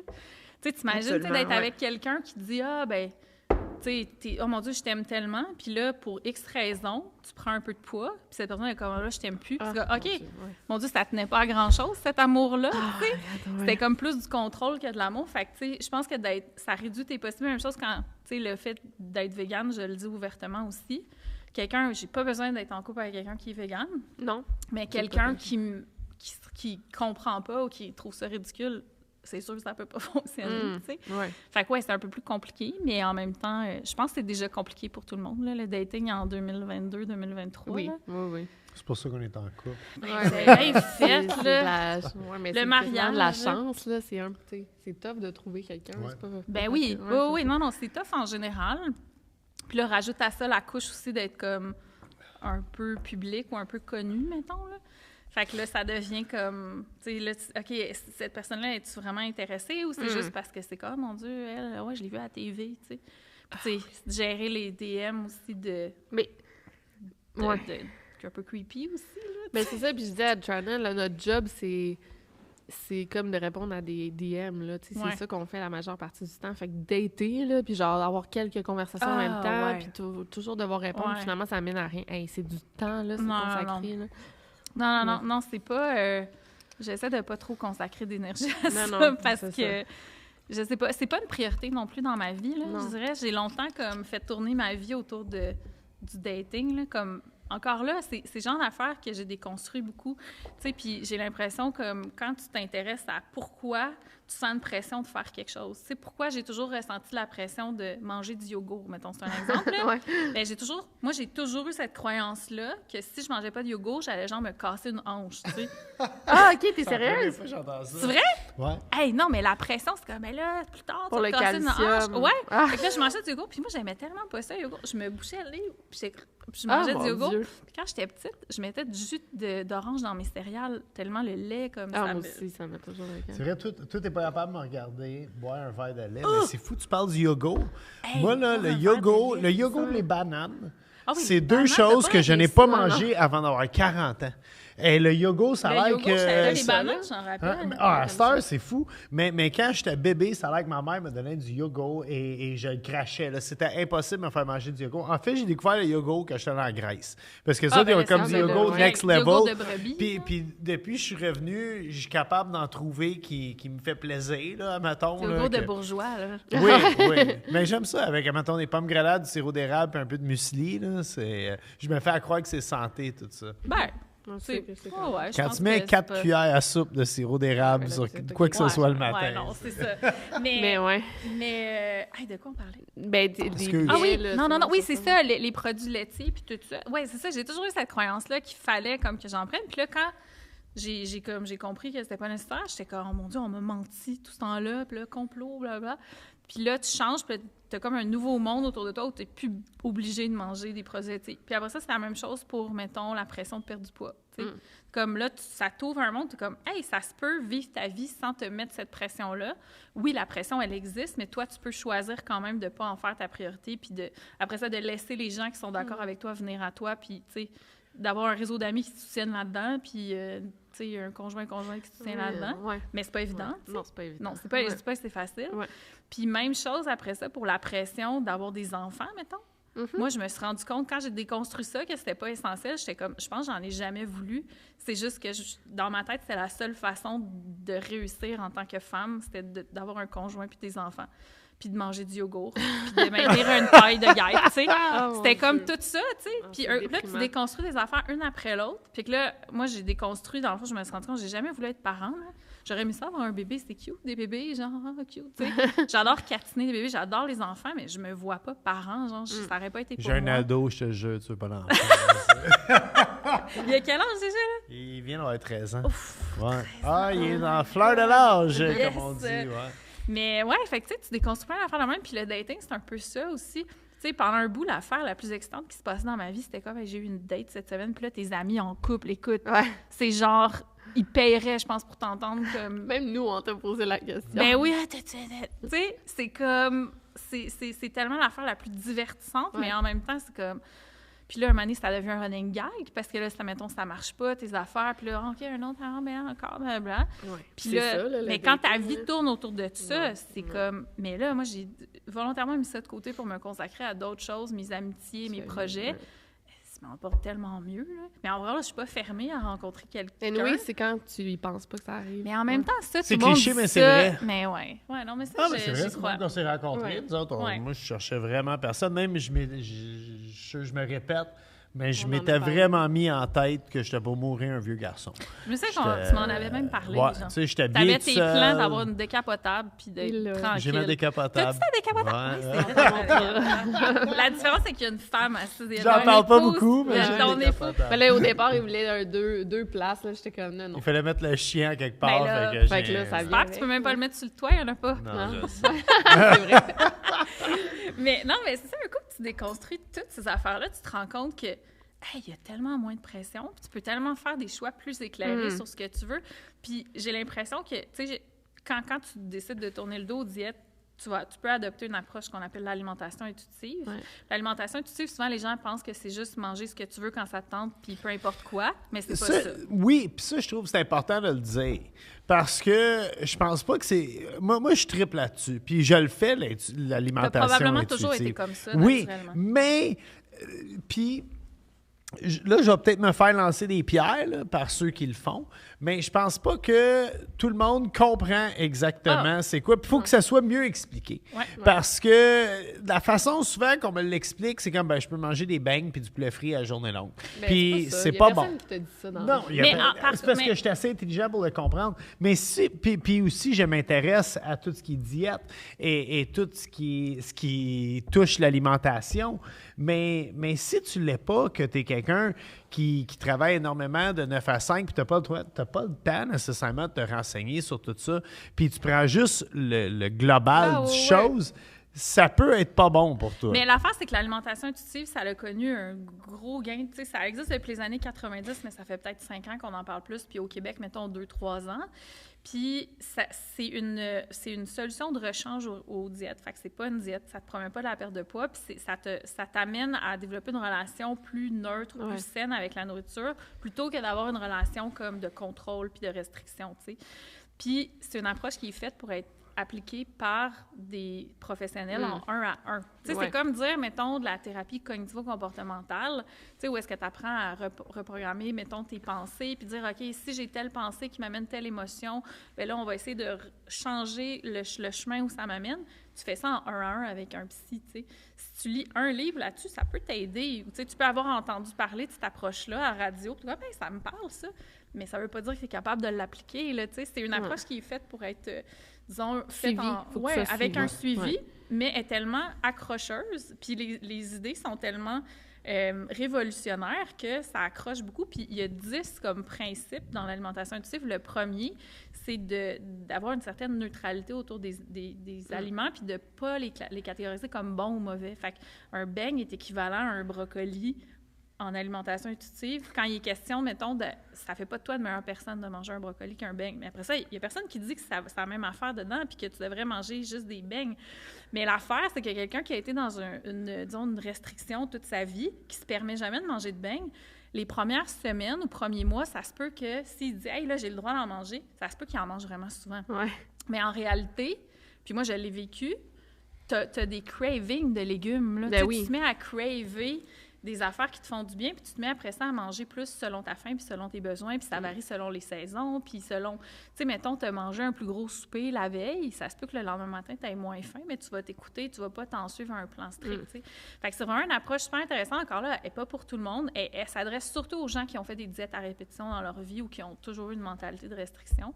Mais moi, ça me convient vraiment bien, cette approche-là. Puis je me suis rendu compte que j'ai commencé à être de même par rapport à bien des affaires dans ma vie. Genre, même boire de l'alcool. Oui, c'est vrai. J'en bois moins. Ouais. Tu sais, je veux pas m'empêcher d'en boire. Des fois, ça me tente, j'en bois. Puis des fois, je suis comme, non, aujourd'hui, je le file pas. Puis j'ai des bières sans alcool, mettons. Oui.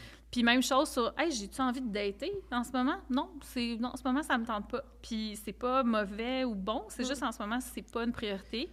Puis quand ça le sera, je vais le faire avec plaisir, tu sais. Fait que, tu sais, c'est un peu, ça t'amène à être un peu plus, à être moins dans les règles. Faut que tu sois à l'écoute de ton corps énormément.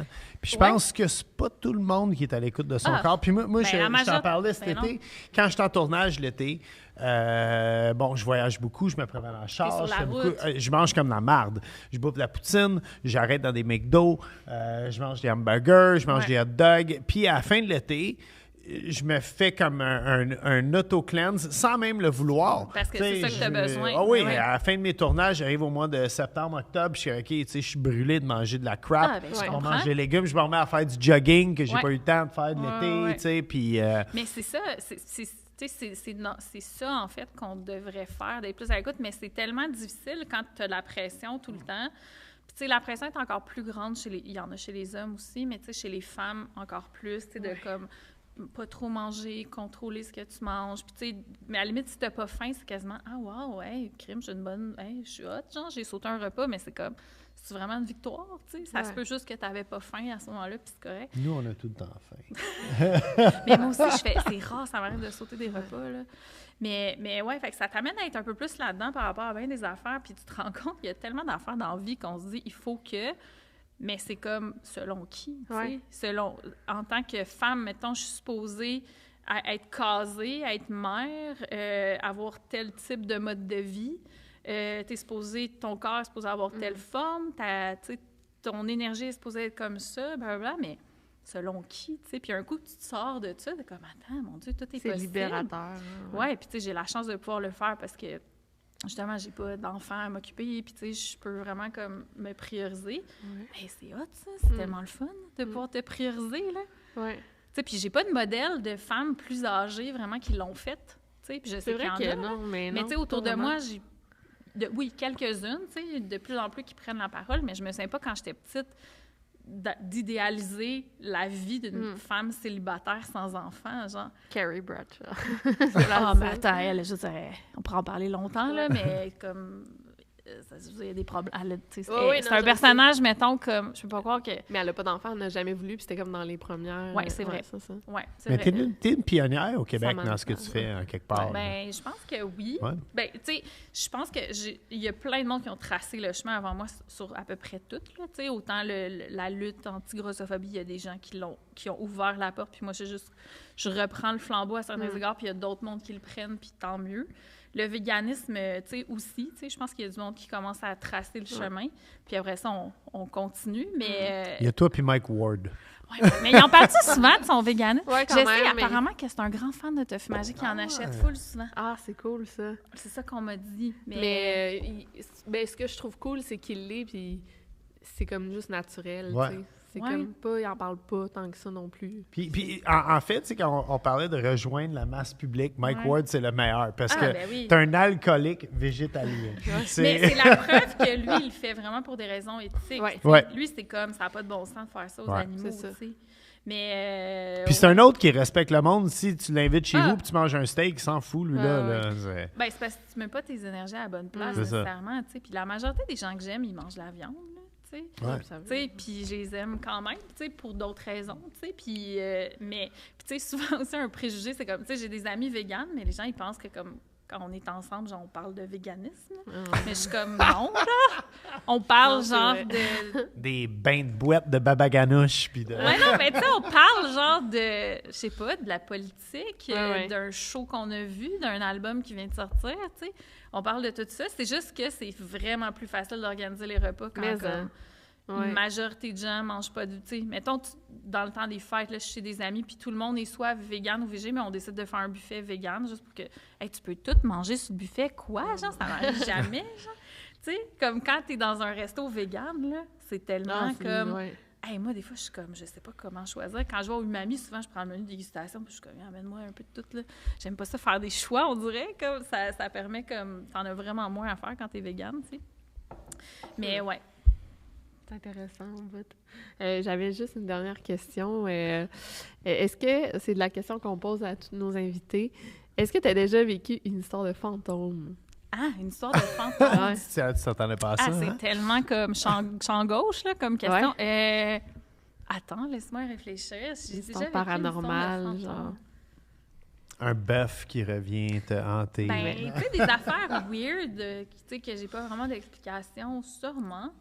J'ai pas souvenir comme vraiment... Je pourrais pas dire... T'es quand même très rationnel et terre-à-terre. Et non, mais en fait... Tout. Ah, mais pas des affaires de fantômes, mais des affaires genre de présence, mettons, genre d'un grand-parent décédé, que, tu sais, il y a comme une présence en toi, puis que...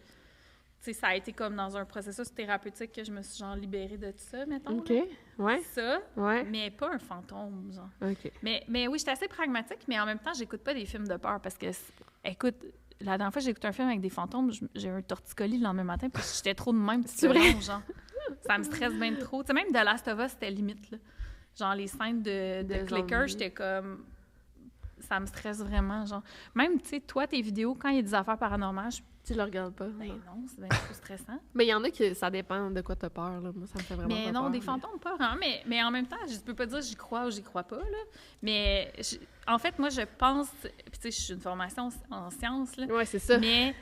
Quand même, je suis consciente que dans la science, on n'a pas encore les outils pour mesurer tout ce qui existe. T'sais. Par exemple, avant l'invention du microscope, il y a un médecin, je ne me souviens pas son nom, mais il avait soulevé l'hypothèse, il disait comment ça se fait que les femmes qui accouchent à la maison, elles meurent moins souvent que les femmes qui accouchent à l'hôpital. Puis il avait dit, il y a possiblement... Puis, tu sais, il traitait, genre, les morts, là, quasiment, puis il se lavait pas les mains. Il savait pas que ça existait, des micro-organismes. Fait qu'il venait de s'occuper de quelqu'un qui était mort d'une infection, puis ça allait faire accoucher la madame. Qu'est-ce que tu penses qui arrivait, tu sais? Ah, c'est ça. Puis là, il y a un médecin qui avait dit, il y a possiblement des organismes qui sont trop petits pour qu'on les voit, qui ont une influence là-dessus. Puis il a tellement fait rire de lui qu'il a fini par s'enlever la vie. Mon Dieu! Puis je pense quelques années ou quelques décennies plus tard, le microscope a été inventé, puis on a fait « Ah, mais tu sais, il avait raison. » Fait que je pense qu'on n'a pas encore toutes les technologies pour apprécier tout ce qui existe dans notre monde, incluant des énergies, des présences, je sais pas. Tu sais, est-ce que je crois aux fantômes? Non. Mais genre aux présences, je sais pas, aux énergies, tu sais. J'ai de la misère à penser que quand quelqu'un meurt, tout ça fait juste disparaître, tu sais. J'ai l'impression, je trouve ça plate de penser ça, en fait. Bien, j'ai reçu Christian Page, là, je sais pas si c'est qui. C'est un chasseur de fantômes? C'est comme plus un expert. C'est un raconteur, le fantôme, un peu. Ouais, c'est un expert en paranormal, mais il croit pas. Il est très, très sceptique, là. Genre, il pense... Mettons, 95% des histoires de fantômes sont fausses. Ah, ben ouais.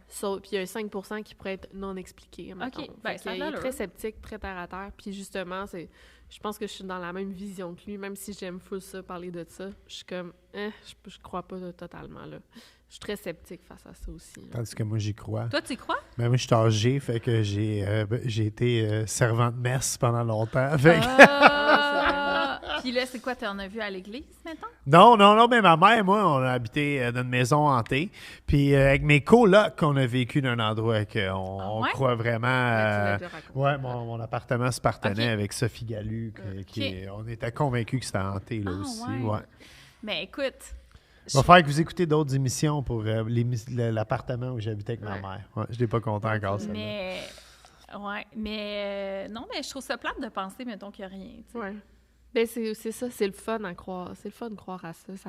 C'est ça. C'est-tu de la spiritualité? Je pense que oui. Je pense que oui. C'est plus de l'ordre de la croyance. C'est pas de l'ordre de la science. C'est fou que partout sur la planète, on est tout le monde a une espèce de spiritualité définie de façon différente en même temps. Ah ben oui, mais c'est un besoin humain, je pense, de la recherche de sens, puis c'est le plus grand que nous. Mais toutes les affaires, honnêtement, le paranormal, je connais pas ça tant que ça parce que je consomme pas trop de contenu là-dessus parce que ça me rendrait anxieuse, je pense. Tu sais, parce que les affaires, il y a rien de pire que ce que tu sais pas, j'ai l'impression, là. Tu sais, toutes les possibilités, puis il y a déjà assez d'affaires réelles qui sont menaçantes. Que finalement, oui, c'est ça que le paranormal. Que le paranormal, t'es comme, OK. Mais en même temps, ça peut être distrayant, justement, de regarder comme, mettons, je sais pas, tu regardes l'affaire de zombies, ça remet en perspective que les impôts, c'est pas si stressant. C'est bon. je pense. Mais, OK, mais là, je veux savoir pourquoi vous avez posé cette question-là. Parce on la pose à tout le monde. Ici. Non, le fantôme aussi. Non, on la pose à tout le monde. Okay. C'est la dernière question. Okay. Ma blonde a voulu absolument qu'on fasse un petit clin d'œil aux fantômes. On n'a pas eu encore d'histoires extraordinaires. OK, parce que tu veux récolter des histoires. Ah, non. C'est juste pour le fun. Mais écoute, j'adore. Je pensais que t'as-tu déjà été victime d'un crime? T'as déjà été témoin d'un crime, genre, pour relier vos deux mondes? Pas nécessairement. Mais non. J'aurais aimé ça d'avoir une, le fun à raconter. Ben, inquiète-toi pas, là. Correct. Pas grand monde Mais qui en non. Non. Je pensais que tout le monde en avait, mais non. OK, mais attends, fait que toi, t'en as une, tu l'as déjà raconté, j'imagine? Non, j'en ai pas vraiment Ok. non plus. J'en ai Elle se une, fie là, sur mais moi je- pour Mais par contre, remplir. moi, je suis très sensible à... Je peux pas dire que c'est des fantômes, mais je suis très sensible, genre, aux vibes, mettons. Ouais, moi Tu aussi, sais, des quand fois, même. là, tu vas à des places pis t'es comme...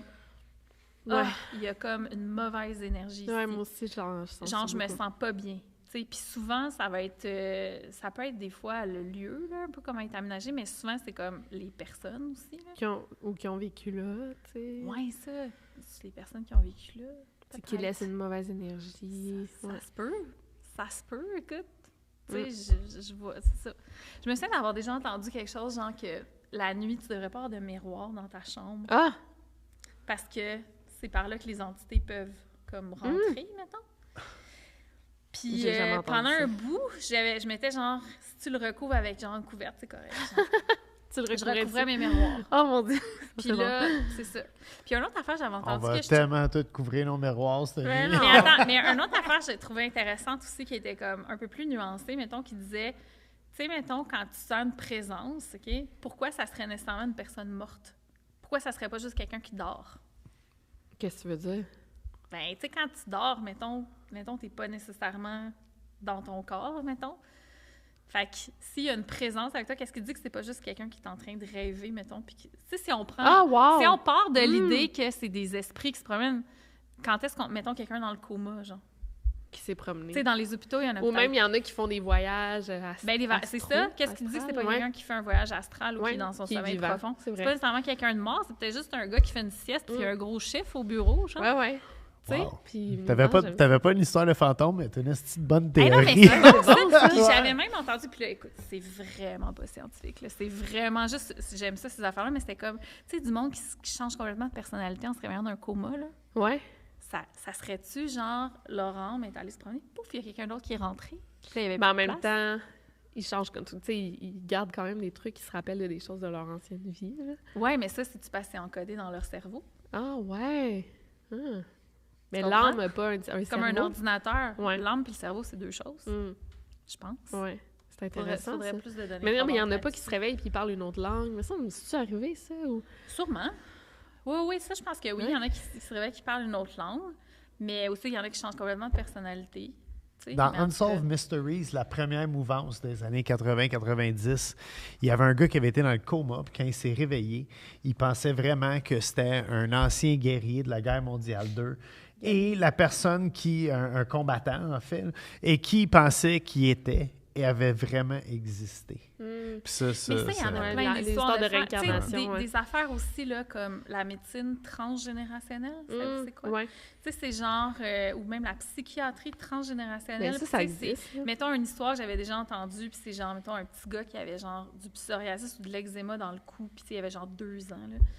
Puis là, ça partait pas. Ils ont vu tous les médecins, ça partait pas. Puis là, ils sont allés voir un psychiatre qui faisait de la psychiatrie transgénérationnelle, puis qui a questionné la famille. Puis c'était genre, l'arrière-grand-père, il était mort pendu parce qu'il avait été injustement accusé d'un crime, je pense. Puis là, il s'en est jamais remis. Puis là, la psychiatre, elle a genre parlé au petit gars, puis elle était comme, tu sais que ça t'appartient pas, tu peux laisser aller ça, c'est pas toi, blablabla. Puis là, pouf, il y avait plus d'eczéma. Wow. genre. OK, Mais moi qui tu ai sais- eu des troubles d'eczéma, je vais enquêter sur Enquêtera pour mes savoir s'il y a ancêtres. quelqu'un qui a fait un crime puis que ça rapporte. Ah genre. ouais? Mais en même temps, tu sais, tantôt, je disais, on n'a pas les outils pour mesurer. Moi, j'ai l'impression qu'il y a beaucoup des affaires tu sais, qu'on considère comme ça, que peut-être si éventuellement on a plus la science évolue puis on est capable de les apprécier plus, on va être capable de faire des liens peut-être. Ouais. Puis de dire, ah ouais, mais ce phénomène-là, ça s'explique, il y a tel... Mettons quelqu'un qui est dans le coma, qui se réveille, qui parle une autre langue. Ah ouais, ben il y a tel processus qui s'est passé qui explique ça, tu sais. Mais c'est que c'est pas enquêté nécessairement ou investigué ou recherché en ce moment parce que, en fait, ils le font, mais on the down low. Tu sais, les scientifiques vont pas se vanter qu'ils enquêtent sur le paranormal, mais il y en a des recherches Mais non, qui sont puis tu sais, faites. quand tu fais de la recherche scientifique, ça te prend des nombres aussi. Tu sais, tu peux pas étudier un ou deux phénomènes, ça te prend genre un gros Ouais. échantillonnage. Fait que c'est Mais le il y a genre des de sociétés phénomène. qui s'intéressent à ça. Oui, là. oui, Ouais. oui, c'est ça. Mais tu sais, c'est le genre de phénomène qui, tu sais, ça va être, mettons, des études comme qualitatives, C'est- mettons, ouais, là, ouais. des entrevues avec le monde. Ouais. Tu sais, comme les chercheurs qui s'intéressent, mettons, aux expériences de mort Imminente, ouais, là. c'est ça. C'est super intéressant. Mais encore là, c'est parce qu'on n'a pas les outils pour mesurer Mm. tout ça, mais éventuellement, on va les avoir, sûrement. Mais je trouve ça super intéressant. Mais quand l'affaire, c'est comme quand tu fais rembarquer la science là-dedans, c'est comme à la fois rassurant et un peu plate. Ouais. Donc, c'est vrai. ouais, finalement, c'était... Oui, non, moi, j'aime pas ça tant que ça. Ben moi, j'aime ça parce que, tu sais, je trouve que c'est comme... Ah, ben ouais. Ça explique c'est un coup de vent. Ouais, mais tu sais, mettons comme... tu sais, mettons quelqu'un qui explique les choses comme étant des vibes et des énergies, puis tout ça, puis dire, moi, j'ai vraiment senti l'énergie de l'autre personne. Puis moi, je considère un peu de même, mais des fois, je suis comme, c'est-tu vraiment ça ou c'est comme que mon cerveau, il a développé une hyper-vigilance aux moindres affaires non-verbales chez les gens. Puis je suis capable de capter tout ça en priorité parce que c'est important pour moi pour me sentir en sécurité. Puis c'est comme un don un peu ça qui se développe. Ouais. Mais en fait, c'est comme il y a du monde qui développe une oreille musicale puis d'autres qui développent genre une acuité visuelle exceptionnelle pour s'adapter. J'ai l'impression qu'on s'adapte un peu comme puis ça. On sent les vibrations. C'est ça. Fait que tu sais, quelqu'un qui dit qu'il est genre un empath, là. Ouais. C'est ça. Ben, moi, je me considère un peu comme ça dans les descriptions. Mais en même temps, je suis comme...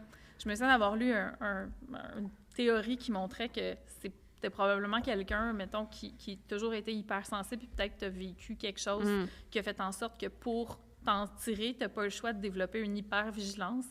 Ouais. Fait que c'est devenu ton super pouvoir, tu sais. Mais c'est parce que par la force des choses, tu n'as pas le choix de le développer, mais c'est pas paranormal. C'est juste c'est la magie du cerveau, là, tu sais. Mais écoute, fait que fantôme. Je pense qu'on aurait pu faire comme 4 heures avec lui. Ça avait combien de temps?